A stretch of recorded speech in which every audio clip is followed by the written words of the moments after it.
கவர்ச்சியில் விழாதீர்கள். தேவையற்ற உலக கவர்ச்சிகள் இன்றைக்கு மனிதனை கெடுப்பதற்கு வரிசை கட்டி நிற்கிறது. கண்களை திருப்பாதீர்கள். உங்களுடைய கவனம் முழுவதும் இஸ்லாத்திலும், இஸ்லாத்தை எப்படி கடைபிடிப்பது என்பதிலும், பிறருக்கு எப்படி இஸ்லாத்தை சொல்வது என்பதில் தான் இருக்க வேண்டுமே ஒழிய, என்ன டிவி வாங்கலாம், என்ன ஃப்ரிட்ஜ் வாங்கலாம், வாஷிங் மிஷின் செமி வாங்குவோமா லோக்கல் வாங்குவோமா, அது வேணுமா இது வேணுமா, தேவைக்கு வாங்கிக் கொள்ளலாம், தப்பில்லை. ஆனால் கவனத்தை முழுவதும் அதில் குவித்து மார்க்கத்தை விட்டு விலகிவிடக் கூடாது. மார்க்கத்தை மறந்து விட்டோம் என்று சொன்னால் நமக்கும் நம்முடைய பிள்ளைகளுக்கும் நம்முடைய வாரிசுகளுக்கும் மறுமையினுடைய வெற்றியை கொடுப்பதற்கு வேறு யாரும் உதவ மாட்டார்கள். இந்த உலகத்தில் நாம் ஒழுக்கமான சமுதாயமாக வாழ்வதற்கு மார்க்கத்தை விட்டால் வேறு வழி கிடையாது என்பதை மீண்டும் மீண்டும் வலியுறுத்தி பதிவு செய்து கொள்கிறேன். எனவே மரியம் அலைஹிஸ்ஸலாம் அவர்களுடைய தாயார் பிரார்த்தனை செய்தது போல நீங்கள் உங்கள் பிள்ளைகளுக்காக செய்யுங்கள். அஸ்ஸலாமு அலைக்கும் வரஹ்மத்துல்லாஹி வபரகாத்துஹு. கண்ணியத்திற்குரிய எல்லாம் வல்ல அல்லாஹுவின் நல்லடியார்களே, அல்லாஹினுடைய மார்க்கத்தை முறையாக அறிந்து நம்முடைய வாழ்க்கையில் செயல்படுத்த வேண்டும் என்கிற ஒப்பற்ற நோக்கத்தோடு நாம் அனைவரும் இந்த சபையிலே ஒன்று குழுமி இருக்கிறோம். இந்த அழகிய நிகழ்விலே எனக்கு கொடுக்கப்பட்டிருக்கிற தலைப்பு, நவீன உலகில் மார்க்கத்தை மறந்த மங்கையர்கள். இதான் கொடுத்திருக்கிற தலைப்பு. இதுங்க பார்க்கறதுக்கு உங்களுக்கு ஒரு நெகட்டிவ் அப்ரோச்சில் தெரியலாம். அதாவது மார்க்கத்தை மறந்துட்டாங்கன்னு சொன்னால் அப்போ திட்ட போகிறாங்க போல, என்ன இப்படியெல்லாம் இருக்கீங்களே என்று கேட்க போகிறாங்க போலன்னு நினச்சி விடலாம். ஆனால் நாம் அப்படி பேசவில்லை. ஒரு பாசிட்டிவ் அப்ரோச்சோடு எடுத்து ஒரு நேர்மறையான அணுகுமுறையில் கையில் எடுத்து தான் இந்த தலைப்பை நாம் அணுக இருக்கிறோம் இன்ஷா அல்லாஹ். முதலாவதாக நான் சொல்ல வருகிற செய்தி, இன்றைக்கு இஸ்லாமிய மார்க்கம் எந்த அளவிற்கு நமக்கு தேவைப்படுகிறது என்பதை நாம் அறிந்து வைத்திருக்கிறோம். யாரும் இஸ்லாத்தை அறியாதவர்கள் இல்லை. இங்கு இருக்கக்கூடிய பெண்கள், ஆண்கள், எல்லா நபர்களிடத்திலும் நான் பொதுவாக கேட்கிறேன், யாராவது இஸ்லாத்தை, மார்க்கத்தை மறந்த மனிதர்கள் இருக்கிறீர்களா? யாருக்காவது இஸ்லாம்னா என்னன்னு தெரியாத ஆளுக்கு வந்து உட்கார்ந்துருக்கீங்களா? இல்லை. அல்லாஹ்னா யாருன்னு தெரியுமா தெரியாதா? தெரியும். ரசூல்னா யாருன்னு நம்ம மறந்துட்டோமா? இல்லை. இருந்தும் ஏன் இந்த தலைப்பு? அதான் விஷயம். தலைப்பை விளக்குவது முதலாவது என்னுடைய பொறுப்புணர்வாகவும் கடமையாகவும் இருக்கிறது. மார்க்கத்தை மறந்த மங்கையர்கள் என்று ஏன் தலைப்பு கொடுக்கப்படுகிறது என்றால், நாம் காரணமல்ல, இந்த நவீன உலகம் காரணமாக இருக்கிறது. நல்ல முறையில் முஸ்லீமா இருக்கணும் தான் நம்ம நினைக்கிறோம். ஆனால் முஸ்லீம்கள் மத்தியிலேயே தப்புகள், தவறுகள் நடப்பதை நாம் பார்க்கிறோம். ஏன் தவறு நடக்கிறது தெரியுமா? மார்க்கத்தை மறந்த காரணத்தினால தான். மார்க்கத்தை படித்திருக்கிறோம், மார்க்கத்தை தெரிந்திருக்கிறோம், இஸ்லாத்தை விளங்கி இருக்கிறோம், அதில் மாற்று கருத்து அல்ல. ஆனால் அந்த சிந்தனை எல்லா நேரத்திலும் நம்முடைய மூளையிலே இருக்கிறதா? அதான் கேள்வி. அல்லாஹ் ரப்புல் ஆலமீன் யாரை அதிகமாக கவன ஈர்ப்போடு அவன் குர்ஆனிலே பேசுகிறான் என்று சொன்னால் ஆண்களை விட பெண்களைத்தான் பேசுகிறான். இதுதான் உண்மை. அதற்கு ஒரே ஒரு சான்று உங்களுக்கு நான் சொல்கிறேன். குர்ஆனிலே பல நபிமார்களுடைய பெயரில் சூரா இருக்கிறது, பல இறை தூதர்களுடைய பெயரில் அத்தியாயங்கள் இருக்கிறது, வசனங்கள் இருக்கிறது. அதை நான் மறுக்கவில்லை. ஆனால் பொத்தாம் பொதுவாக, பூடகமாக ஆண்கள் என்று ஏதாவது சூறா இருக்கிறதா? எதுவுமே கிடையாது. பெண்கள் பேரில் சூறா இருக்கா இல்லையாமா? இருக்கிறது. அப்போ இந்த ஒரு விஷயமே போதும், இஸ்லாம் ஆண்களை விட பெண்களுக்கு எந்த அளவுக்கு முக்கியத்துவம் கொடுக்கிறது. யோசிச்சு பாருங்க. அல்லாஹ் ரப்புல் ஆலமீன் தன்னுடைய திருமறை குர்ஆனிலே பல இடங்களிலே சொல்லி காட்டுகிறான். யா அய்யுஹல்லதீன ஆமனு, நம்பிக்கையை கொண்ட மக்களே அழைக்கிறான். ஆனால் ஒரு இடத்தில் கூட யா அய்யுஹர் ரிஜால், ஆண்களை என்று அழைக்கவில்லை. நன்றாக கவனிக்க வேண்டும். ஆனால் அல்லாஹ் ரப்புல் ஆலமீன் பெண்களை பார்த்து அழைக்கிறான். யா அய்யுஹன் நபி, நபியே, குல்லி அஸ்வாஜிக், உங்களுடைய மனைவிமார்களாகிய பெண்களிடத்தில் நீங்கள் சொல்லுங்கள். வ பனாத்திக், உங்களுடைய பெண் பிள்ளைகளிடத்தில் நீங்கள் சொல்லுங்கள். அப்ப யாரைத்தான் அல்லாஹ் முதன்மைப்படுத்துறான்? பெண்களை தான். ஏன் முதன்மைப்படுத்துகிறான் தெரியுமா? எந்த ஒரு சமுதாயத்திலே, எந்த ஒரு நாட்டிலே, எந்த ஒரு ஊரிலே பெண்கள் பாதுகாப்பாகவும் விழிப்புணர்வாகவும் இருக்கிறார்களோ அந்த சமுதாயம்தான் உண்மையிலேயே சுதந்திரம் பெற்ற சமுதாயம். அதான் உண்மை. பெண்கள் வந்துங்க விழிப்புணர்வா இருக்கிறாங்க, ஆனா பாதுகாப்பு இல்லை. இது முழு சுதந்திரம் கிடையாது. அல்லது பாதுகாப்போடு இருக்கிறாங்க, விழிப்புணர்வு கிடையாது. எங்க எதை பேசுறது, இஸ்லாம்னா என்ன, மார்க்கம்னா என்ன தெரியல. இதுவும் முழுமையான ஒரு பெண்களுக்கான உலகம் கிடையாது. ஆனால் இஸ்லாம் எப்படி சொல்லுகிறது தெரியுமா? பெண்களுக்கு முறையான உரிமையும் கொடுக்கிறது, அவர்களுக்கு முறையான கடமைகளையும் கொடுத்து வைத்திருக்கிறது. எப்படி கடமை தெரியுமா? ஒரு பிள்ளையை பெற்றெடுத்ததிலிருந்து அந்த பிள்ளை சரியாக இஸ்லாமிய அச்சில் வளர வேண்டும் என்று சொன்னால் தகப்பனை விட தாய் தான் அதீத பங்கை வகித்துக் கொண்டிருக்கிறார். இதை நான் சொல்லவில்லை. மரியம் அலைஹிஸ்ஸலாம் என்று ஒரு ஒழுக்கத்திற்கு நாம் யாரையாவது முன்னோடியாக காட்டி பேச வேண்டும் என்று சொன்னால் நீங்க யாரை வேணா நீங்க எடுக்கலாம் பயான் குறிப்புக்கு. மரியம் அலைஹிஸ்ஸலாம் அவங்கள மறுக்க முடியாது. அந்த மரியம் அம்மையார் ஒழுக்கத்திற்கு மிகப்பெரிய எடுத்துக்காட்டாக அவர்கள் திகழ்கிறார்களே, அப்படி அவர்கள் திகழ்வதற்கு காரணம் யார் தெரியுமா? அவங்களுடைய தாய். அவங்களுடைய தாயை அல்லாஹ் குர்ஆனில் எப்படி குறிப்பிடுகிறான்? இம்ரானுடைய மனைவி. தாயுடைய பேரை அல்லாஹ் மென்ஷன் பண்ணல, தகப்பனுடைய பேரை சொல்லி அவருடைய மனைவி என்று நமக்கு சமிக்கையாக சொல்லி காட்டுகிறார். இப்போ மரியம் அலைஹிஸ்ஸலாம் அவர்களை பெற்றெடுக்கும் பொழுது அவர்களுடைய அம்மையார் இம்ரானுடைய மனைவி என்ன செய்தாரோ இதை இன்றைக்கு இருக்கிற பெற்றோர்கள் அனைவரும் செய்கிறோமா என்று யோசிக்க கடமைப்பட்டிருக்கிறோம். அதை நாம் செய்தோமே ஆனால் மார்க்கத்தை மறக்கவில்லை என்று பொருள். அதை பிள்ளைகளும் கடைபிடித்தார்களே ஆனால் மார்க்கத்தை மறக்கவில்லை என்று பொருள். அதை நாம் செய்யவில்லை என்றால் மார்க்கத்தை மறந்து விட்டோம் என்று அர்த்தம். அவங்க என்ன செஞ்சாங்க தெரியுமா? அல்லாஹ்விடத்தில் அவர்கள் பிரார்த்தனை செய்கிறார்கள் பாருங்கள். அதாவது அல்லாஹ்விடத்தில் அவங்க ஆண் குழந்தையை கேட்டாங்க. அல்லாஹ் ஆண் குழந்தையை கொடுக்கல, பெண் குழந்தையை கொடுத்துட்டான். மரியம் அம்மையார் அவர்களை அல்லாஹ் அன்பளிப்பாக கொடுத்து விட்டான். இப்போ அந்த தாய் சொன்ன பேச்சு என்ன தெரியுமா? அவங்க சொல்றாங்க, ஃபலம்மா வலாத்துஹா, மரியம் அவர்களை ஈன்றெடுக்கும் பொழுது அவர்கள் சொல்லுகிறார்கள், வலாத்துஹா உன்தா, இறைவா நான் ஒரு பெண் பிள்ளையை பெற்றெடுத்து விட்டேன் இறைவா. இது கவலையில் சொல்லலைங்க. நம்ம ஊரில் ஜிஹெச்ல எல்லாம் நான் பார்த்துருக்கேன். பெண் குழந்தை பிறந்துருச்சுன்னு வச்சுங்களேன், பெற்றெடுத்த தகப்பன் அந்த பொம்பளை பிள்ளையை தூக்க மாட்டார், எடுக்க மாட்டாரு கையில். தூக்குங்க வேண்டான்றான். ஏன்பா? செலவு வைக்கிறதுக்கு பிறந்துருச்சு. பெண் குழந்தையை பார்த்து ஒரு அருவருப்பாக மோசமாக பேசக்கூடிய ஒரே ஒரு உயிரினம் மனித உயிரினம் மட்டும்தான். நீ நல்லா கவனிக்கணும். ஒரு ஆடு வளர்த்தாலும் சரி அல்லது மாடு வளர்த்தாலும் சரி, பண்ணையில் ஆடு மாடு ஏதாவது ஒன்று பெண் வாரிசை ஈன்று விட்டது என்று சொன்னால் அந்த பண்ணைக்காரர் சந்தோஷப்படுவார். ஏன்னா வாரிசு பெருகுதுல, அடுத்தடுத்து ஒரு வருமானம் கிடைக்கும் இல்லையா? ஆனால் மனிதன் மட்டும்தான் பெண் குழந்தை பிறந்தா வருத்தப்படுறான். இது எவ்வளோ பெரிய மடமையினுடைய உச்சம் என்று யோசித்து பாருங்க. இப்போ இந்த அம்மையார் சொன்னது அப்படி சொல்லவில்லை. அவங்க நினைச்சது ஆண் குழந்தை, அல்லாஹுக்காக அர்ப்பணம் செய்வதற்காக கேட்டார்கள். ஆனால் பிறந்தது பெண் குழந்தை. அவங்க அப்படியே சொல்றாங்க. நான் ஏன் அப்படி சொல்றேன் தெரியுமா? ஒலைசதக்கருக்கல் உன்தா, ஆணும் பெண்ணும் சமம் கிடையாது. ஏனென்றால் ஆணை அல்லாஹுடைய பாதையில் அர்ப்பணம் செய்ய முடிவு செய்து விட்டார்கள். ஆம்பளை பையன் அனுப்புற மாதிரி பெண் குழந்தை அனுப்ப முடியுமா? முடியாது. அதை தான் அவங்க சொல்றாங்க. சொல்லிவிட்டு அவர்கள் அடுத்து கேட்கிற அந்த துவா இருக்கு இல்லையா, அந்த துவா தான் உலகத்தில் உள்ள எல்லா பெற்றோருக்கும் பிள்ளைகளுக்கும் பேரப்பிள்ளைகளுக்கும் தேவை. அந்த துவாவை எந்த பெற்றோர் முறையாக நாம் செய்கிறோமோ நாம் மார்க்கத்தை மறக்கவில்லை என்ற அர்த்தம். அவங்க என்ன கேட்டாங்க தெரியுமா? அற்புதமான துவா.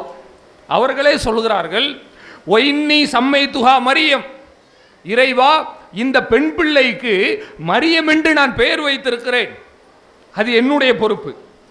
இரண்டாவது ஒரு விஷயம் இருக்கிறது, அது உன் பொறுப்பு. ஒயின்னி உஐதுஹா பிக், இந்த பெண் குழந்தையை ஷைத்தான் தீண்டாமல் இருக்க உன்னிடத்தில் நான் பாதுகாவல் தேடுகிறேன் இறைவா. யோசிச்சு பாருங்க, மரியம் அலைஹிஸ்ஸலாம் அவர்கள் ஏன் ஒழுக்கத்தினுடைய எடுத்துக்காட்டாக எப்படி திகழ்ந்தார்கள்? அவர்களுக்கு பாடம் சொல்லி கொடுத்தது யார்? மதரசாக்கு போனாங்களா? இப்படி எல்லாம் ஒழுக்கமாயிருமா? ஆதாபு கிளாஸா நடத்தினாங்க? இல்லை. இல்லை அவங்க வேற ஏதாவது கோச்சிங் சென்டர் போயிட்டு வந்தாங்களா? எதுவுமே இல்லை. அவர்களுக்கு யாரும் பாடம் கற்பித்து அவர் ஒழுக்க சீலராக வரவில்லை. பிறவியிலேயே ஒழுக்க குணம் கொண்டவராகவே இருந்திருக்கிறார். எப்படி இருக்க முடிஞ்சு தெரியுமா? அம்மாவினுடைய துவா அவங்க செய்கிறாங்க. இறைவா, உன்னிடத்தில் ஷைத்தானை விட்டு இந்த குழந்தைக்கு நான் பாதுகாவல் தேடுகிறேன் இறைவா. இந்த குழந்தைக்கு மட்டும் இல்லை, ரஜீம், தூக்கி வீசப்பட்ட, தூக்கி எறியப்பட்ட, சபிக்கப்பட்ட ஷைத்தானிடம் இருந்து இந்த குழந்தைக்கும் குழந்தையினுடைய வாரிசுகளுக்கும் நான் பாதுகாவல் தேடுகிறேன் என்று சொன்னார்களே, அந்த துவாவை அல்லாஹ் ஏற்றுக்கொண்டார். துவாவை ஏற்றுக்கொண்டதின் வெளிப்பாடுதான் மரியம் அலைஹிஸ்ஸலாம் அவர்கள் உலகத்திலேயே சிறந்த பெண்களில் ஒரு பெண்ணாக வர முடிந்தது. இல்லை என்றால் கேள்விக்குறிதான். அல்லாஹ் சொல்லுகிறான், அவர்களுடைய தாயார் இந்த துவாவை செய்தார்கள். ஃபதகப்பலஹா ரப்புஹா பிகபூலின் ஹஸனின், அவர்களுடைய துவாவை நாம் கபூலாக்கி கொண்டோம், ஏற்றுக்கொண்டோம். எப்படி ஏற்றுக்கொண்டோம் தெரியுமா? அழகிய முறையில் ஏற்றுக்கொண்டோம். அவங்க கேட்ட அந்த பிரார்த்தனைக்கு எந்த ஒரு கோணுதலும் கிடையாது, டிலே பண்ணவே இல்லை. அல்லாஹ் கேட்கிறார்கள், கேட்ட உடனேயே அல்லாஹ் ரப்புல் ஆலமீன் அந்த பிரார்த்தனை ஏற்றுக்கொண்டான். இப்ப சொல்லுங்க, யார் யார் உங்களுடைய பிள்ளைகள் பேர பிள்ளைகள் பிறக்கும் பொழுது இந்த துவாவை செய்தீர்கள்? யோசிக்க கடமைப்பட்டிருக்கோமா இல்லையா? யோசிச்சு பாருங்க. மூச்சுக்கு 300 தடவை மரியம் அலைஹிஸ்ஸலாம் அவர்களை நாம் பயானில் பேசுகிறோம், கேட்கிறோம். மரியம் என்கிற பேராலேயே பல்வேறு விதமான பணிகளை நாம் செய்கிறோம். மரியம் அலைஹிஸ்ஸலாம் அவர்களை பார்த்து ஆச்சரியப்படுகிறோம். அவருக்கு அல்லாஹ் ரப்புல் ஆலமீன் இயல்புக்கு மாற்றமாக, மனித இயற்கைக்கு மாற்றமாக குழந்தையை அல்லாஹ் கொடுத்தான். அப்படி கொடுத்தது தான் உலகத்தில் அவர்களை முகம் சுளிக்கிற வகையில் பேச வைத்தது. ஆனால் அதைத்தான் அல்லாஹ் அவர்களுக்கு ஒழுக்கத்திற்கு சான்றாக கொடுத்தான். இப்படி வந்ததற்கு காரணம் அந்த தாயினுடைய துவா தான். மரியம் அலைஹிஸ்ஸலாம் அவர்களுடைய செயல்பாட்டை பார்க்கும் பொழுது நமக்கு தெரிகிறது, மரியம் அவர்களுடைய தாயின் வளர்ப்பு தாயின் வளர்ப்பாக தான் இருக்கிறது. ஒரு நல்ல பெண்ணுக்கு பிறந்த பிள்ளை நல்ல பெண்ணாக தான் இருப்பாரே ஒழிய, நல்ல தாய்க்கு பிறந்த பிள்ளை வழிகட்டு வழி பிறண்டு நடக்க மாட்டார் என்பதற்கு அழகிய எடுத்துக்காட்டு மரியமும் அவருடைய அம்மாவும். இந்த துவாவை, இந்த பிரார்த்தனையை நம்மில் எத்தனை நபர்கள் செய்திருக்கிறோம் என்று அல்லாஹுக்கு பயந்து யோசித்து பாருங்கள். குழந்தை பிறக்கிறது, பிறந்த உடனே சந்தோஷம், தப்பில்லை. குழந்தை பிறந்த உடனே வளைச்சு வளைச்சு போட்டோ எடுக்கிறோம். பையனை பாருமா, மூக்க பாரு, அம்மா மாதிரியே இருக்கான். பொண்ணை பாரு, அப்பா மாதிரியே இருக்கு, சொல்றோமா இல்லையா? தப்பில்லை. நம்மளுடைய சந்தோஷத்திற்கும் நம்முடைய திருப்திக்கும் ஆசைக்கும் மார்க்கம் வழி கொடுத்திருக்கிறது. ஆனால் பிரச்சனை எங்கு தெரியுமா? அந்த ஆசையோடு நாம் நிறுத்தி கொள்கிறோமே, அதுதான் பிரச்சனை. போட்டோ எடுத்துக்கலாம், தப்பில்லை. போட்டோ பிடிச்சிட்டு அம்மாடி குழந்தை பிறந்துருச்சுப்பா, நினச்ச மாதிரி பையன் பிறந்துட்டான், ஆசைப்பட்ட மாதிரி 3ஆவதா ஒரு பொம்பளை பிள்ளை பிறந்துருச்சு, சந்தோஷம். இதுவா இஸ்லாம்? இதுவா முஸ்லீமுக்கு அழகு? யோசிச்சு பாருங்க. அப்போ மரியமின் தாய் செய்த துவாவை நாம் செய்கிறோம் என்றால் நாம் மார்க்கத்தை மறக்கவில்லை என்ற அர்த்தம். இப்பொழுதும் ஒன்றும் கெட்டு போய்விடவில்லை. குழந்தை பிறந்து பெரிய பிள்ளை ஆயிடுச்சா, அல்லது குழந்தை பிறந்து ஒரு 4 வயசு ஆயிடுச்சா, தாராளமாக பெற்றோர்கள் துவா கேளுங்க. நாம் பெரும்பாலும் எப்படி துவா கேட்குறோம்? என் பிள்ளைக்கு நல்ல படிப்பு வரணும் யா அல்லாஹ், என் பையன் நல்ல படித்து நல்ல வெளிநாட்டில் போய் கை நிறைய சம்பாதிக்கணும் யா அல்லாஹ், இப்படி துவா கேட்கிறோம். தப்பு கிடையாது. ஆனால் இப்படி மட்டும் கேட்குறோம் பாருங்களேன், அதான் தப்பு. பெரும்பாலும் துவாக்கள் எப்படி இருக்கிறதுன்னு சொன்னால் எக்கானமிக்கலாக இருக்கிறது, பொருளாதாரம் சார்ந்து தான் எல்லா துவாவுமே இருக்கும். உடம்பு சௌரியமாக போகணும், சௌரியம் இல்லாட்டி என்ன செய்வோம்? காசு கொண்டு போய் டாக்டர்கிட்ட கொடுக்கணும், வேலை கிடைக்கணும், கிடைச்சா நல்ல வருமானம், நல்ல வீடு வேணும், சொந்த வீடு இல்லாமல் கஷ்டப்படுறேன் இறைவா எனக்கு சொந்த வீட்டை கொடு, கேட்கலாம், தப்பில்லை. ஆனால் இந்த அம்மையார் கேட்டது போன்று ஏன் கேட்கவில்லை என்று நான் கேட்கிறேன். யோசிச்சு பாருங்க. அதுலேயும் மரியம் அலைஹிஸ்ஸலாம் அவர்களுக்கு ஷைத்தானுடைய அந்த தீண்டுதலை விட்டு பாதுகாப்பை கேட்டார்கள் இல்லையா? அவங்க அன்னைக்கு கேட்டதை விட இன்றைய நவீன காலகட்டத்தில் 100 பங்கு நம்ம கேட்க வேண்டும். நான் சொல்றது புரியும் நினைக்கிறேன். அன்றைய காலகட்டத்தில் தவறு செய்வதற்கு வாய்ப்பில்லை. அன்றைய காலகட்டத்தில் தப்பு செய்வதற்கான காரணங்கள் இல்லை. அன்றைய காலகட்டத்தில் மார்க்கத்தை விட்டு பிறழுவதற்கு எந்த விதமான வாய்ப்புகளையும் இறைவன் கொடுக்கவில்லை. ரொம்ப குறைச்சலான வாய்ப்பு தான் இருந்துச்சு. ஆனால் இன்னைக்கு அது யாராக இருந்தாலும் சரி, நான் ரொம்ப பிளெயினாக பேசுகிறேன், உடைத்து பேசுகிறேன். எப்படிப்பட்ட சூழ்நிலையில் இருந்தாலும் சரி, அவர்களை இழுத்து பிடித்து நிறுத்தக்கூடிய, ஒழுக்கத்தை கற்பிக்கக்கூடிய ஒரே ஒரு கடிவாளம் இஸ்லாம் மட்டும்தான். இந்த இஸ்லாத்தை தவிர்த்து விட்டால் நம்முடைய பிள்ளைகளை ஒழுக்கமாக வளர்ப்பதற்கு வேறு நாதி கிடையாது. இதான் உண்மை. நான் அதெல்லாம் வளர்த்துருவோம் பாய். நான் குச்சி எடுத்தேன்னு வைங்களேன், கீழே வைக்கவே மாட்டேன். என் பிள்ளை என்னை பார்த்தாலே அப்படியே அடுங்கி ஒடுங்கி சட்டமாக போயிடுவான். இருந்துட்டு போட்டோம்.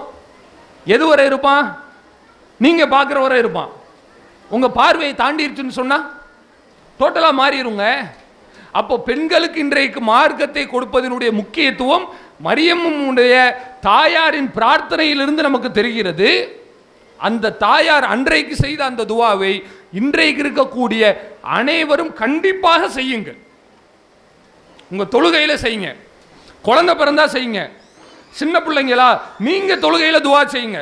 இறைவா, எனக்கு நீ ஒழுக்கத்தை கொடுப்பாயாக யா அல்லாஹ், மார்க்கத்தினுடைய போதனையை கடைபிடிக்கக்கூடிய ஆற்றலை கொடுப்பாயாக யா அல்லாஹ். எவ்வளவு பெரிய சோதனை வந்தாலும் சரி, நான் ஒரு முஸ்லீம் தான் என்கிற இந்த வட்டத்தை விட்டு விலகாமல் நடக்கிற ஒரு பாக்கியத்தை கொடுப்பாயாக யா அல்லாஹ். துவா செய்யுங்க, தானா அல்லாஹ் கொடுத்துருவான். எவ்வளவு பெரிய புயல் அடித்தாலும் சரிங்க, மார்க்கத்தில் உறுதியாக இருக்கிற ஒரு மனிதன், மார்க்கத்தை மறக்காமல் இருக்கிற ஒரு பெண்மணி, கடைசி வரை தன்னை யாராவது தீய வழியில் இழுப்பதற்கு வரக்கூடிய நேரத்தில் அவரையும் இவர் நல்ல வழிக்கு கொண்டு வருவாரே ஒழிய இந்த பெண் அவரோடு சேர்ந்து தீய வழிக்கு போய்விடக்கூடாது. இதான் ஒரு முஸ்லீம். அது எப்படி இருந்தாலும் சரி, மார்க்கத்தின் பேரால கெடுக்க நினைத்தாலும் சரி, மார்க்கத்தில் இல்லாத ஹராமான காரியங்களை உங்கள்கிட்ட கொண்டு வந்து புகுத்த பார்க்குறாங்க. நீங்கள் தௌஹீத் ஜமாத்து தௌஹீத் பயான்னு வந்து கேட்குறீங்க. இதில் புதுசாக வந்த மக்களுக்கு நான் ஒரு செய்தியை சொல்கிறேன்.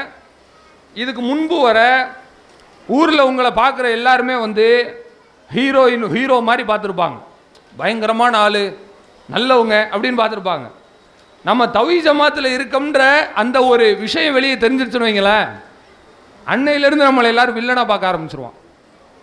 அப்படியே கேட்பாங்க, தௌஹீத் ஜமாத்தில் இருக்கீங்க, ஏன் அதுக்கு போனீங்க அப்படியே கேட்குறாங்க. ஒரு வீட்டில் நானே கண்கூட பார்த்தேன். ஒரு வயசான அம்மா வீட்டுக்கு வந்திருக்காங்க. அவங்களுக்கு தௌஹீத் ஜமாத்தில் பெருசாக தெரியாதுன்னு வைங்களேன், தௌஹீதும் தெரியாது. அவங்க வீட்டில் உட்காந்துருக்காங்க. ஃபாத்தியா ஓத போகிறேன் வாங்கலேன் அப்படின்னு கூப்பிடுறாங்க. வந்து வீட்டில் உள்ளவங்க சொல்கிறாங்க, 2 பேருமே பெண்கள் தான். வீட்டில் உள்ளவங்க சொல்லி காட்டுறாங்க, ஃபாத்தியாக்கெலாம் நாங்கள் வரமாட்டோம், அதெல்லாம் மார்க்கத்தில் கிடையாது. என்னது, ஃபாத்தியாவுக்கு வரமாட்டீங்களா?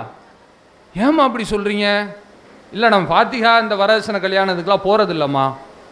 அப்போ நீங்கள் நஜாத்தா போயிட்டீங்களா, தௌஹீதா போயிட்டீங்களா? ஆமான்ட்டாங்க. உடனே அந்த அம்மா அடுத்து என்ன கேட்டாங்க தெரியுமா? எனக்கெல்லாம் தூக்கி போட்டுருச்சு அப்படியே. அந்த அம்மா கேட்குறாங்க வந்தவங்க, இவ்வளோ நாளாக நம்ம முஸ்லீமாக தானே இருந்தீங்க, ஏன் நஜாத்தா போனீங்க? கேள்வி புரியுதா? தௌஹீதுனா என்ன நினைக்கிறாங்கன்னா அது ஏதோ தனி மார்க்கம் என்று நினைத்து கொண்டிருக்கிறார்கள். இப்படிப்பட்ட அறியாமையின் அபலைகளை எல்லாம் வைத்துக்கொண்டு நம்ம உலகத்தில் வாழ்ந்து கொண்டிருக்கிறோம். அப்போ உலகத்தில் என்ன நடக்குது, யார் என்ன பேசுகிறாங்க, வரதட்சணை ஒழிப்பு கூட்டம்னு சந்துக்கு சந்து போட்டு தௌஹீத் ஜமாத் பண்ணுது, எதுவுமே தெரியலைங்க. அவங்க ஏதோ ஒரு உலகத்தில் வாழ்ந்துக்கிட்டு இருக்காங்க போல. அப்படியே கேட்குறாங்க, தௌஹீதா அது என்னது, முஸ்லீமா தானே இருந்த, ஏன் தௌஹீதா போன அப்படியே கேட்குறாங்க. இப்படியாப்பட்ட சூழ்நிலையில் நம்மை அவர்கள் தவறை நோக்கி இழுக்க வருகிறார்கள் என்றால் உங்களை காப்பாற்றுகிற ஒரே ஒரு கேடயம் எது தெரியுமா? மார்க்க சிந்தனை மட்டும்தான். மார்க்கத்தை மறந்து விட்டோம் என்று சொன்னால் நாம் அவர்களுக்கு பலியாகி விடுவோம். பலியாகி விடுவோம் என்றால் வெளிப்படையாக நான் சொல்லுகிறேன், அவர்களோடு சேர்ந்து நாமும் நரகத்திற்கு கூட்டணி போடுகிறோம் என்ற அர்த்தம். நீங்கள் பார்க்கலாம், சஹீஹ் புகாரியில் வரக்கூடிய அற்புதமான ஹதீஸ். அதாவது ஒரு பெண்மணி இருக்கிறார், உண்மையில் நான் சொல்லுகிறேன் அவர் பெண்தான், ஆனால் 1000 ஆண்களுக்கு சமானமான மன தைரியத்தோடு வாழ்ந்த பெண். நபி ஸல்லல்லாஹு அலைஹி வஸல்லம் அவர்கள் மக்காவில் இருந்து மதீனாவிற்கு ஹிஜ்ரத் செய்து வந்து விடுகிறார்கள். வந்துட்டாங்க. வந்த பிறகு அங்கிருந்து நிறைய பேர் ஹிஜ்ரத் செஞ்சு தனியாக வந்தாங்க. அதில் இந்த பெண்மணியும் தனியாக வந்தாங்க. இவங்க வந்துட்டாங்க. வந்து மதீனாவிற்கு நுழைந்த உடனே அல்லாஹ் ரப்புல் ஆலமீன் ஒரு வசனத்தை இறக்குகிறார். ஒரு பெண்ணுக்காக குர்ஆனுடைய வசனத்தை இறக்கி வைக்கிறான். நன்றாக கவனிக்க வேண்டும். நீங்கள் அல்லாஹுக்காக வந்தீர்களே ஆனால், அல்லாஹுக்காக நீங்கள் களத்தில் இறங்கினீர்களே ஆனால், அல்லாஹ் உங்களுக்காக களத்தில் இறங்குவார். இதான் வரலாறு. யா அய்யுஹல்லதீன ஆமனு, நம்பிக்கை கொண்ட மக்களே, இன் தன்சுருல்லாஹ், நீங்கள் அல்லாஹுக்கு உதவினீர்களே ஆனால் நீங்கள் யாரையும் எதிர்பார்க்க தேவையில்லை. யன்சுருக்கும், அல்லாஹ் உங்களுக்கு உதவிக்கு வருவார். வேறு யாராவது வேணுமா என்ன? அல்லாஹ் உங்களுக்கு உதவிக்கு வந்த பின்னாடி ஊர் உலகத்தில் இருக்கிற யாருமே வரவே இல்லை என்று வைத்துக் கொள்ளுங்களேன், கவலை இல்லை. காரணம், உங்களுக்கு உதவி செய்வது இந்த அகிலத்தை படைத்து பரிபாலனை செய்து கொண்டிருக்கக்கூடிய ரப்புல் ஆலமீன் செய்கிறான். அடுத்து அல்லாஹ் சொல்லுகிறான், வை சப்பித்து அக்தாமக்கும், உங்கள் பாதங்களை அல்லாஹ் ஸ்திரப்படுத்துவான். உங்களுக்கு உதவிக்கு அல்லாஹ் இருக்கிறான். உங்கள் கால்களை பலப்படுத்துவதற்கு இறைவன் இருக்கிறான். அல்லாஹ் சொல்லுகிறான். அந்த நெஞ்சுறுதியோடு, அந்த தன்னம்பிக்கையோடு இந்த பெண்மணியார் மக்காவிலிருந்து மதீனாவிற்கு தன்னந்தனியாக ஹிஜ்ரத் செய்து வருகிறார்கள். இன்னைக்கு உம்ராவுக்கு போனவங்க யார் இருந்தீங்கன்னா உங்களுக்கு தெரியும். பெண்களில் உங்களை கொண்டு போய் மக்காவிலேயே மதீனாலே விட்டுட்டு வந்துட்டாருன்னு வச்சுக்கோங்க, வீட்டுக்காரரு சந்தோஷமாக இருந்துடலாம். ஏன்னா இன்னைக்கு இருக்கிற மதீனாவும் மக்காவும் லக்ஸுரியான மக்காவில் ஏசி உலகம், அதாவது உலகத்திலேயே நாட்டில் எல்லா இடத்துலையும் ஏசி இருக்கிற ஒரே ஒரு பகுதி எது தெரியுமா? கல்ஃப் மட்டும்தான், அரபு நாடுகள் மட்டும்தான். இந்தியாவில் எல்லா இடத்துலையும் ஏசி கிடையாது. வெஸ்டர்ன் கண்ட்ரிஸ் நீங்கள் போங்க, அமெரிக்கா போனாலும் சரி, ஆப்பிரிக்கா போனாலும் சரி, எங்குமே எல்லா பகுதியிலையும் ஏசி கிடையாது. வீட்டில் வச்சுருப்பாங்க, கடையில் வச்சுருப்பாங்க. ஆனால் நீங்கள் அரபு நாட்டில் மட்டும்தான் மெக்கானிக் ஷாப்புக்கு போனாலும் ஏசி, கறிக்கடையிலையும் ஏசி, டீ கடையிலையும் ஏசி, ஹோட்டல்லையும் ஏசி. ஆடம்பரத்துக்கு இல்லை, அத்தியாவசியம். அங்கே ஏசி இல்லாமல் இருக்க முடியாது. இப்படிப்பட்ட மக்காவிலையும் மதீனாலையும் உங்களை கொண்டு போய் விட்டாங்கன்னு சொன்னால் நிறைய பேர் மனசாட்சி என்ன தெரியுமா சொல்லும்? அல்ஹம்துலில்லாஹ், நான் நிம்மதியாக இருந்துக்கிறேன், இங்கேயே தொழுதுட்டு மக்காவில் காபத்துல்லா பக்கத்திலே தொழுது துவா கேட்டுட்டு நான் இங்கே இருந்துக்கிறேம்மா, எல்லாத்துக்கும் தோணும். இன்றைக்கு இருக்கிற மக்கா வசதியான மக்கா, மதீனாவும் வசதியான மதீனா. ஆனால் இந்த அம்மையார் கிட்டத்தட்ட 450-500 கிலோமீட்டர் தூரம் தன்னந்தனியாக உயிருக்கு உத்தரவாதம் இல்லாத காலகட்டத்தில் மக்காவிலிருந்து மதீனாவிற்கு செல்கிறார்கள். இவர்கள் வந்த பிறகு அல்லாஹ் ரப்புல் ஆலமீன் ஒரு குர்ஆனுடைய வசனத்தை இறக்குகிறான். சூரா மும்தஹினாவிலே நீங்கள் பார்க்கலாம். யா அய்யுஹல்லதீன ஆமனு, நம்பிக்கை கொண்ட மக்களே, இதா ஜாஅத்துக்குமுல் முஃமினாத், மூமினான பெண்கள் உங்களிடம் வருகிறார்கள். எப்படி தெரியுமா? சும்மா வரல, சொந்தக்காரங்களை பார்க்கறதுக்காக வரல, அண்ணன் தம்பியை பார்ப்பதற்காக வரவில்லை. முஹாஜிராத், ஹிஜ்ரத் செய்து வருகிறார்கள். இஸ்லாத்துக்காக குடும்பத்தை விட்டுவிட்டு, சொத்து பத்தை விட்டுவிட்டு, பிள்ளைகள் அனைத்தையும் விட்டுவிட்டு அல்லாஹுக்காக வேண்டி இஸ்லாத்தை ஏற்று முஹாஜிர்களாக வருகிறார்கள். அப்படி வந்தார்கள் என்று சொன்னால் ஃபம்தஹினூஹுன், அவங்கள நீங்க சோதிச்சு பாருங்க. எதுக்கு வந்திருக்காங்கன்னு கேளுங்க. அல்லாஹு அலமு பி ஈமானிஹின், அவர்களுடைய ஈமானை அல்லாஹ் தான் அறிந்தவன். மனசுல இருக்கிற நம்ம யாரா தெரிய முடியுமா? சொல்லுங்க. மனசுல இவன் எந்த அளவுக்கு அல்லாஹ்வை நம்புறான், இதுக்கு ஸ்கேன் வச்சா பார்க்க முடியும்? அப்படியெல்லாம் இல்லை. இன்னஹு அலீமும் பிதாத்தி சுதூர், உள்ளங்களில் உள்ளதை அல்லாஹ்வே அறியக்கூடியவன். ஆனால் நீங்க பார்க்குறீங்க, மூமீன்களாக இருக்கிறார்கள், லா இலாஹ இல்லல்லாஹ் முஹம்மது ரசூலுல்லாஹ், இதற்காக தான் வந்திருக்கிறார்கள் என்று தெரிகிறதா? ஃபலா தர்ஜிஊஹுன்ன இலல் குஃபார், அவர்களை அந்த காஃபிர்களிடம் திருப்பி அனுப்பி விடாதீர்கள். திருப்பி அனுப்பக்கூடாதுன்னு அல்லாஹ் ஒப்பந்தத்தை முறிச்சிட்டான். ஏன் அனுப்பக்கூடாதுன்னு சொல்றான் தெரியுமா? இதற்கு முன்பு ஒரு உடன்படிக்கை நடந்தது. அந்த உடன்படிக்கையில் மக்காவிலிருந்து யாராவது முஸ்லீமாக மதீனாவிற்கு வந்தால் அவர்களை திருப்பி அனுப்பிடணும். இதான் உடன்படிக்கை. ஆனால் அல்லாஹ் அனுப்பாதீங்கன்னு சொல்கிறான். ஹுதைபியா உடன்படிக்கை, அந்த உடன்படிக்கையில் தான் இஸ்லாத்தை ஏற்று யாராவது மதீனாவிற்கு வந்தால் அவர்களை நீங்கள் வச்சுக்கிற கூடாது, திருப்பி எங்கிட்டே அனுப்பிடணும். இப்படி ஒரு உடன்படிக்கை கையெழுத்தாச்சு. ரசூலுல்லாஹ்வும் ஒப்பந்தம் போட்டுக்கிட்டாங்க. அனுப்புறதான ஒப்பந்தம். ஆனால் இந்த பெண்மணி வர்றாங்க, அல்லாஹ் அனுப்பாதீங்கன்னு சொல்லிட்டான். உம்மு குல்தும் ரலியல்லாஹு அன்ஹா தன்னந்தனியாக மக்காவிலிருந்து மதீனாவிற்கு வருகிறார்கள். அல்லாஹ் சொல்லிட்டான், ஃபலா தர்ஜிஉஹுன்ன இலல் குஃபார், நீங்கள் இந்த பெண்ணை அவர்களிடம் அனுப்பாதீர்கள். ஏன் தெரியுமா? லாஹுன்ன ஹில்லுல்லஹும், இந்த சுத்தமான பெண்கள், ஹராம் ஹலாலை பேணி நடந்து மார்க்கத்தை ஏற்றுக்கொண்டு நடக்கக்கூடிய தூய்மையான பெண்கள், அவர்களுக்கு ஹலாலானவர்கள் கிடையாது. அவனுக்கு ஹலால் ஹராம் கிடையாது. அவன் என்ன வேணாலும் பண்ணுவான், குடிப்பான், கூத்தடிப்பான், கச்சேரி வைப்பான், என்ன வேணாலும் செய்வான். அவனுக்கு ஹலால் ஹராம் இல்லை, கேட்பார் இல்லை. இந்த பெண்கள் சுத்தமானவர்கள், தன்னுடைய வாழ்க்கையை சுத்தப்படுத்தி வந்திருக்கிறார்கள். இவங்களை நீங்கள் திருப்பி அனுப்பலாமா? அனுப்பக்கூடாது. வலாஹும் யஹில்லூனலஹும், அவர்களும் இந்த பெண்களுக்கு தகுதியானவர்கள் இல்லை. ரெண்டு பேருமே வேற வேற ஜேர்னலில் இருக்கிறாங்க. அவங்க வேற வழியில் இருக்கிறாங்க, இவன் வேற வழியில் இருக்கிறான். எப்படி சேர்த்து வைக்க முடியும்? முடியாது. வஆத்துஹும் மா அன்ஃபகு, அந்த பெண்களுக்கு அவர்கள் மஹர் கொடுத்திருந்தார்கள். யாருங்க? மக்கத்து காப்பீர்கள். மஹரை பொறுத்த வரைக்கும் நீங்கள் நல்லா விளங்கிக்கங்க. இந்த வரதட்சணையில் இருக்கிற ஆகப்பெரிய கொடுமை என்ன தெரியுமா? நம்ம சமூகத்தில் தான் பெரும்பாலும் பெண்ணை பெற்றெடுத்தவங்க திருமணம் செய்கிறதுக்கு இவங்க பொருளாதாரத்தை கொடுக்குறாங்க. அரபுகள் இஸ்லாத்துக்கு முன்னதாகவே பெண்கள்கிட்ட வாங்க மாட்டாங்க, இவன் தான் பெண்களுக்கு கொடுப்பான். அதை ஒரு பழக்கமாக வச்சுருந்தாங்க.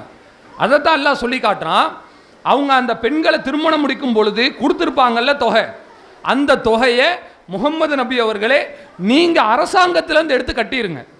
ஏன்னா அது கட்டாமல் இருந்தால் அதுக்காக திருப்பி வாங்கன்னு கூப்பிடுவான்ல, பொருளாதாரத்தை கொடுத்துருங்க, இந்த பெண்களை அவங்கள்ட்ட இருந்து விடுதலை வாங்கி வச்சிருங்க அல்லாஹ் சொல்லுகிறான். நீங்கள் நல்ல கவனிங்க.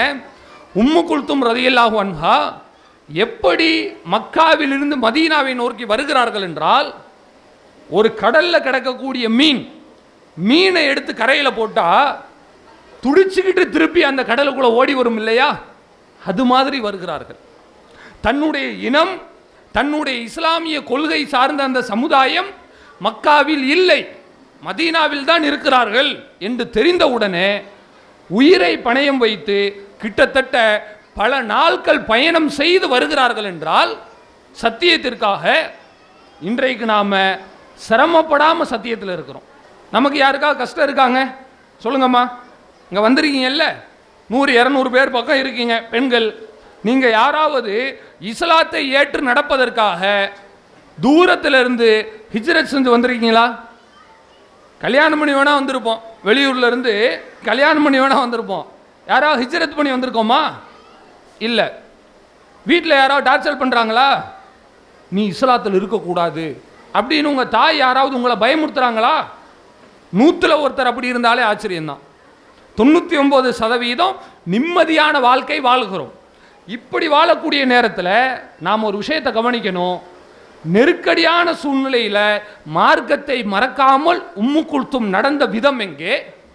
எல்லா சௌரியங்களும் நமக்கு சகலமாக வைத்திருக்கும் பொழுது மார்க்கத்தை மறந்து தன்னுடைய உறவினர்கள் அழைக்கிறார்கள், அக்கா கூப்பிடுறாங்க, தங்கச்சி கூப்பிடுறாங்க, தம்பி கூப்பிடுறாரு என்று சொல்லி அசத்திய காரியங்களில் கலந்து கொண்டு வரதட்சணை திருமணங்களில் பங்கேற்பது, காது குத்துகளில் கலந்து கொள்வது, ஃபாத்திஹா போய் அங்கு சாப்பாடை சாப்பிடுவது, மார்க்கத்திற்கு மாற்றமான காரியங்களில் ஈடுபடுவதென்று நரகத்திற்கு செல்வதற்கு நமக்கு நாமே ரூட்டு போட்டு கொண்டோம் என்று சொன்னால் இதுதான் உம்மு குல்தூமினுடைய வழியில் வரக்கூடிய பெண்களுக்கு அழகா என்று யோசித்துப்பார். நல்ல விதமாக நடப்பவர்களை நான் சொல்லவில்லை, அல்ஹம்துலில்லாஹ், அல்லாஹ் அவர்களுக்கு அருள் புரியட்டும், அவர்களுடைய கொள்கை உறுதியை அல்லாஹ் அதிகப்படுத்தட்டும். ஆனால் மார்க்கத்தில் பொடுபோக்காக இருந்து வேறு யாரையாவது காரணம் சொல்லி மார்க்கத்தை நாம் மட்டப்படுத்துகிறோம் என்றால் நாளை மறுமையில் அல்லாஹ் ரப்புல் ஆலமீனுடைய கேள்வியிலிருந்து நாம் தப்பிக்க முடியுமா? யோசிச்சு பாருங்க. இரண்டாவது, கடைசியாக நான் ஒரு விஷயத்தை சொல்கிறேன். இன்றைய காலகட்டத்திலே நீங்கள் மார்க்கத்தை மறக்காமல் இருக்க வேண்டுமா? அழகான ஒரு டிப்ஸ் உங்களுக்கு இருக்கிறது. எனக்கும் சேர்த்து நான் சொல்லுகிறேன், இங்கு மேடையில் இருக்கக்கூடிய அனைவருக்கும் சேர்த்து நான் சொல்லுகிறேன். கடைசி வரை, மரணம் வரை உங்களுடைய மார்க்க சிந்தனை மழுங்காமல், அதனுடைய அந்த துளிர் கீழே விழாமல், அதனுடைய உறுதி கொஞ்சம் கூட குறையாமல் இருக்க வேண்டுமா? அதற்கு செய்ய வேண்டிய ஒரு அற்புதமான விஷயம் என்ன தெரியுமா? இபாதத்துகளை அதிகப்படுத்துங்கள். அதான் உண்மை. பயானுக்கு நான் வந்து கூப்பிட்டா உட்காருவோம் பாய், 1 மணி நேரம் என்ன, சாயந்தரம் வரையும் கூட நடத்துங்க, அசையாமல் உட்காந்து கேட்பேன். சரி, ஒரு 4 ரக்காத் தொழுகுங்களம்மா. தொழுக முடியாது, கால் வலிக்குதுங்க. இப்படி சொல்கிறோமா? லுகர் தொழுதுட்டீங்களா? இல்லை தொழலை. ஏம்மா? லுகருக்கு தொழலான்னு அப்போ தான் தம்பி நின்னேன், சமையல் அடுப்பில் வச்சேனா அதோடு போயிடுச்சு. அசர் தொழுதிங்களா? அப்போ தான் தொழலான்னு வந்தேன் தம்பி. பையன் ஸ்கூல்லேருந்து 3:30 மணிக்கு வந்தான், ஸ்நாக்ஸ் கேட்டு அடம் பிடிக்கிறான், அவனுக்கு ஸ்நாக்ஸ் செஞ்சு கொடுத்துக்கிட்டு இருந்தேன். மகரிப் தொழுதிங்களா? தொழலான்னு இருந்தேன் தம்பி, இப்போ தான் அந்த சீரியலை போட்டான், உட்கார்ந்தேன், ரொம்ப சுவாரஸ்யமாக விறுவிறுப்பாக போகுது, எழுந்திருக்கவே மனசு வரல. இஷா தொழுதிங்களாம்மா? இஷா எப்படி தொழுகிறது தம்பி? திருப்பி பையன் வந்துட்டான். இப்படி போகிறது கதை. சுபுகு தொழுதிங்களா? ராத்திரி படுக்கிறதுக்கு 12 மணி ஆயிடுது, தூங்குறதுக்கு எழுந்திருக்க முடியலை தம்பி. இதுவா இஸ்லாம்? இப்படி பலகீனமாக இருந்தோம் என்று சொன்னால் இந்த ஒரு நிகழ்ச்சி அல்ல, 100 நிகழ்ச்சி நடத்தினாலும் மார்க்க சிந்தனை நம்மிடம் பெரிதாக ஈடுபடாது. யோசிச்சு பாருங்க. அதாவது ஒரு அம்மையார், நபி ஸல்லல்லாஹு அலைஹி வஸல்லம் அவர்களுடைய மனைவியார், அதை நான் இறுதியாக சொல்லி முடித்துக் கொள்கிறேன். அவர்கள் ரசூல் ஸல்லல்லாஹு அலைஹி வஸல்லம் அவங்க சுபுஹ் தொழுகைக்கு பள்ளிவாசலுக்கு போகிறாங்கங்க. அவங்களுடைய வீட்டில் அவங்க உட்கார்ந்துருக்குறாங்க. உட்கார்ந்துருக்கும் போது ரசூல்லா போயிட்டாங்க. போயிட்டு முற்பகல் நேரத்தில் வர்றாங்க. ஒரு 8-9 மணி டைம் அனுசரித்து இருக்கும், வர்றாங்க. அந்த அம்மையார் அவங்க ரசூல்லா போகும்போது எங்கே உட்கார்ந்துருந்தாங்களோ சுபுஹ் தொழுதுட்டு அதே இடத்துல உட்கார்ந்துருக்காங்க. ரசூல்லா கேட்குறாங்க, மா ஜில்தி அலல் ஹாலில்லத்தி ஃபாரத்துக்கி ஃபீஹா? ஏம்மா, நான் போகும்போது உட்கார்ந்துருந்தீங்களே, இன்னும் இதே இடத்துல தான் இருக்கீங்களா நீங்கள்? கேட்குறாங்க. அதுக்கு அந்த அம்மையார் பதில் சொல்லுகிறார்கள், நாம் யார் ரசூலல்லாஹ், அல்லாஹுடைய தூதரே, ஆமாம், இன்னும் இங்கே தான் இருக்கிறேன். என்ன செய்துட்டு இருந்தீங்க? நான் அல்லாஹுவை திக்ர் செய்து கொண்டிருந்தேன், அல்லாஹுவை துதித்து கொண்டிருந்தேன் என்று சொல்லுகிறார். யோசிச்சு பாருங்க. நம்மள யாராவது கிட்டத்தட்ட 4 மணி நேரங்கள் உட்கார்ந்த இடத்திலேயே அசையாமல் ஆடாமல் அல்லாஹுவை திக்ர் செய்யக்கூடிய அந்த சக்தி நமக்கு யாருக்காவது இருக்கிறதா? பெரும்பாலும் கிடையாது. 1/2 மணி நேரம் உட்காந்து துவா செஞ்சாலே பெரிய விஷயம்தான், அல்ஹம்துலில்லாஹ்.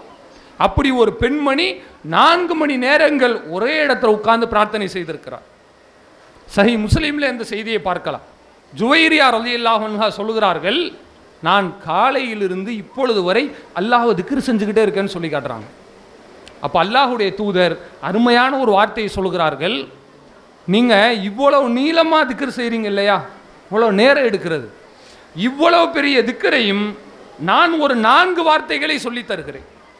4 வார்த்தையும் நீங்கள் ஒரு தராசில் 2 தட்டில் வச்சிங்கன்னா நான் சொல்லுகிற அந்த களிமாக்கள் தான் எடை அதிகமாக தராசு கீழே போகும். 4 மணி நேரம் செய்கிற துவா எங்கே, 4 வார்த்தைகள் எங்கே? அற்புதமான துவாவை அல்லாஹுடைய தூதர் கற்றுக் கொடுத்திருக்கிறார்கள். அந்த துவாவினுடைய நோக்கமே என்னவென்று சொன்னால், நீங்கள் தொழுகும்போது மார்க்க சிந்தனை நமக்கு இருக்கு, பயான் பேசும்போது கேட்கும்போது இருக்கிறது, குரானை படிக்கும்போது இருக்கிறது, மற்ற நேரங்களில் இல்லையே. அப்போ மறக்காமல் இருப்பதற்கு என்ன செய்ய வேண்டும் தெரியுமா? அன்றாடம் ஓதுவதற்கு கற்றுத்தந்த துவாக்களை நீங்கள் ஓதுங்கள். சுபஹான் அல்லாஹ் சொல்லுங்கள், சுபஹான் அல்லாஹி வ பிஹம்திஹி சொல்லுங்கள்.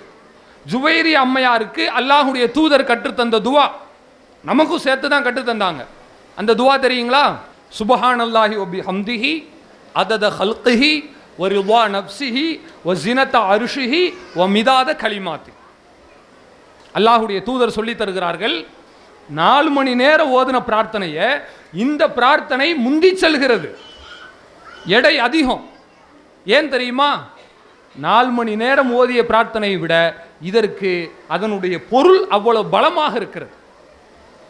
ரசூல் ஸல்லல்லாஹு அலைஹி வஸல்லம் ஒவ்வொரு வார்த்தையும் யோசித்து யோசித்து கொடுக்கிறார்கள். இது உண்மையிலேயே சராசரி மனிதனுக்கு வராது, நபிமார்களுக்கு மட்டும்தான் வரும் இந்த மாதிரி சிந்தனை. என்ன பொருள் தெரியுமா? சுப்ஹானல்லாஹ், அல்லாஹ் நீ தூய்மையானவன். எந்த அளவுக்கு தூய்மையானவன் தெரியுமா? அதத ஹல்கி, உன்னுடைய படைப்பினங்கள் அளவுக்கு நீ தூய்மையானவன். அல்லாஹ்வுடைய படைப்பினங்கள் எவ்வளவு என்ன முடியுமா? எண்ணி சொல்ல முடியுமா? இல்லை. அந்த அளவுக்கு நீ தூய்மையானவன்.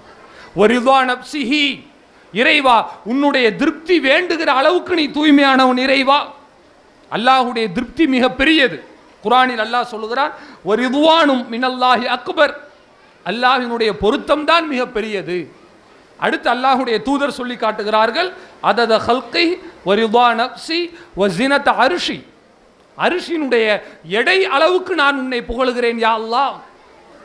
அரிசி எவ்வளவு பெரியது? ஆயத்துல் குர்சியில ஓதுகிறோம் இல்லையா? வசிஅ குர்சியுஹு ஸமாவாதி வல் அர்ள், அல்லாஹ்வினுடைய குர்சி அவனுடைய சிம்மாசனமானது, அதுதான் அரிஷ். அந்த அரிஷ் என்பது வானங்களையும் பூமியையும் உள்ளடக்கும். வானம் பூமி எடுத்து அரிசுக்குள்ள நீங்க வச்சீங்கன்னா அரிசி தான் பெருசா இருக்கும், வானம் பூமி உள்ள வந்துடும், சிறியது. அந்த அளவுக்கு நான் உன்னை புகழுகிறேன் இறைவா. மிதாத கலிமாத்திஹி, மேலும் உன்னுடைய கட்டளைகள் அளவுக்கு நான் புகழுகிறேன் இறைவா. அல்லாஹ்வுடைய கட்டளைகள் எவ்வளவு தெரியுமா? குர்ஆனில் அல்லாஹ் சொல்லுகிறார், குல், நபியே நீங்கள் சொல்லுங்கள், லனஃபிதல் பஹ்ரு கபுல அன் தன்ஃபத கலிமாத்து ரப்பி, இந்த கடலை நீங்கள் எழுதுகோலுக்கு மையாக மாற்றினாலும் கூட என்னுடைய கட்டளை முடிவதற்கு முன்னதாக கடல் நீர் தீர்ந்து விடும். எல்லாமே அல்லாஹ்வுடைய கட்டளை. நான் இப்போ பேசுகிறேன், இதுவும் அல்லாஹ்வுடைய கட்டளை. பேசுகிற வீடியோ எடுக்கிறாங்க, இதுவும் அல்லாஹ்வுடைய கட்டளை. பேசுகிற நீங்கள் கவனமாக உட்காந்து கேட்குறீங்க, இதுவும் அல்லாஹ்வுடைய கட்டளை. கேட்குறீங்கன்றதை சொல்கிறேன் பாருங்களேன், இதுவும் அல்லாஹ்வுடைய கட்டளை. அனைத்துமே அல்லாஹ்வுடைய கட்டளை. இந்த ஒரு சின்ன ஹால்லே நீங்கள் பார்த்தீங்கன்னா ஆயிரக்கணக்கான கட்டளைகளை அல்லாஹ் பிறப்பிக்கிறான். பாண்டிச்சேரியில் எத்தனை கோடான கோடான கோடி கட்டளைகளை பிறப்பிப்பான். தமிழ்நாட்டில் என்ன முடியாது, இந்தியாவில், ஒட்டுமொத்த உலகத்தில், டோட்டல் கேலக்சியில் என்னவே முடியாதுங்க. அந்த அளவிற்கு அல்லாஹ்வுடைய கட்டளைகளை அல்லாஹ் கடத்தி கொண்டே இருக்கிறான். அந்த அளவிற்கு நான் புகழுகிறேன் என்று சொன்னால் அல்லாஹ் இறங்கி வரமாட்டானா? இதற்கு அல்லாஹ்விடத்தில் பெரிய கூலி கிடைக்குமா கிடைக்காதா? யோசிச்சு பாருங்க. இந்த மாதிரி துவாக்களை அன்றாடம் ஓதுங்க. கவர்ச்சியில் விழாதீர்கள். தேவையற்ற உலக கவர்ச்சிகள் இன்றைக்கு மனிதனை கெடுப்பதற்கு வரிசை கட்டி நிற்கிறது. கண்களை திருப்பாதீர்கள். உங்களுடைய கவனம் முழுவதும் இஸ்லாத்திலும், இஸ்லாத்தை எப்படி கடைபிடிப்பது என்பதிலும், பிறருக்கு எப்படி இஸ்லாத்தை சொல்வது என்பதில் தான் இருக்க வேண்டுமே ஒழிய, என்ன டிவி வாங்கலாம், என்ன ஃப்ரிட்ஜு வாங்கலாம், வாஷிங் மிஷின் செமி வாங்குவோமா லோக்கல் வாங்குவோமா, அது வேணுமா இது வேணுமா, தேவைக்கு வாங்கிக் கொள்ளலாம், தப்பில்லை. ஆனால் கவனத்தை முழுவதும் அதில் குவித்து மார்க்கத்தை விட்டு விலகிவிடக் கூடாது. மார்க்கத்தை மறந்து விட்டோம் என்று சொன்னால் நமக்கும் நம்முடைய பிள்ளைகளுக்கும் நம்முடைய வாரிசுகளுக்கும் மறுமையினுடைய வெற்றியை கொடுப்பதற்கு வேறு யாரும் உதவ மாட்டார்கள். இந்த உலகத்தில் நாம் ஒழுக்கமான சமுதாயமாக வாழ்வதற்கு மார்க்கத்தை விட்டால் வேறு வழி கிடையாது என்பதை மீண்டும் மீண்டும் வலியுறுத்தி பதிவு செய்து கொள்கிறேன். எனவே மரியம் அலைஹிஸ்ஸலாம் அவர்களுடைய தாயார் பிரார்த்தனை செய்தது போல நீங்கள் உங்கள் பிள்ளைகளுக்காக செய்யுங்கள், பேர பிள்ளைகளுக்காக செய்யுங்கள். உம்மு குல்தும் அவர்கள் இருந்தது போல கொள்கையில் 100% உறுதியாக இருங்கள். இறுதியாக ஜுவைரியா அம்மையார் அவர்கள் செய்தது போல உங்களுடைய அதிகமான நேரங்களை துஆக்களிலும் திக்ருகளிலும் கழியுங்கள். இப்படி செய்தோமே ஆனால் மார்க்கத்தை எப்பொழுதும் மறக்காமல் சரியான மார்க்க சிந்தனையோடு வாழ்ந்து நாமும் மறுமையில் சொர்க்கம் சென்று நம்முடைய குடும்பத்தையும் சொர்க்கத்திற்கு அழைத்து செல்லக்கூடிய அருமையான வாய்ப்பை அல்லாஹ் நமக்கு வழங்குவான். அதுபடி நடக்கக்கூடிய நன்மக்களாக அல்லாஹ் ரப்புல் ஆலமீன் நம் அனைவரையும் ஆக்கி அருள் புரிவானாக. வாஹிர் தஅவானா அல்ஹம்துலில்லாஹி ரப்பில் ஆலமீன். அஸ்ஸலாமு அலைக்கும் வரஹ்மத்துல்லாஹி வபரகாத்துஹு.